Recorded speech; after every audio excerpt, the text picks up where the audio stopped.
Sotona se boji čak i male vojske onih koji su u vjeri opasani za borbu. On se krije pred onima koji su na nogama spremni oduprijeti se. A zbog toga što vas se boji, namjera mu je neutralizirati vaš borbeni duh. Đavao to čini pokušavajući vam preplaviti poražavajućim i strašnim mislima koje stvaraju nepovjerenje i sumnjaju u Božju silu. On će vikati u vaš i duhe: nema više koristi boriti se, preslab si od svojih osobnih bitaka, nikada nećeš postati pobjednik. Čitava njegova strategija je da skinete oči s pobjede na križu. On želi da skrenete pogled na svoju slabost, na svoj grijeh i na svoje nedostatke, te zbog toga pojačava vrućinu vaših sadašnjih problema i patnji.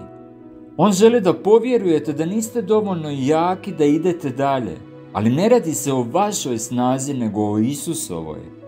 Činjenica je da ćemo svi biti u bitki dok ne umremo ili dok se Isus ne vrati. Možemo primiti razdoblja mira, razdoblja odgode, ali dokle god smo na ovoj zemlji uključeni smo u duhovno ratovanje.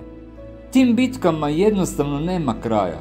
Zbog toga je apostol Pavao rekao da nam je Isus dao tako jako oružje da obara utvrda. Opremljeni smo oružjem koje Sotona ne može podnijeti, molitvom, postom i vjerom.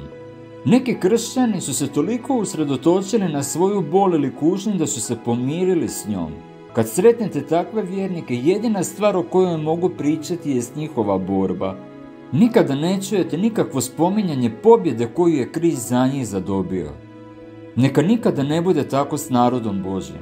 Za nas je došlo vrijeme da skinemo oči sa svojih trenutačnih nevolja. Moramo skinuti pogled s naših kušnji i usredotočiti ih na zapovjednika ovoga rata. Isus drži ključeve za sve pobjede i on nam je obećao: snabdio sam vas sa svakim oružjem potrebnim za bitku. I spreman sam i voljan dati vam snagu u vrijeme slabosti. Hoćete li ga poslušati? Ostavite nam ispod komentar.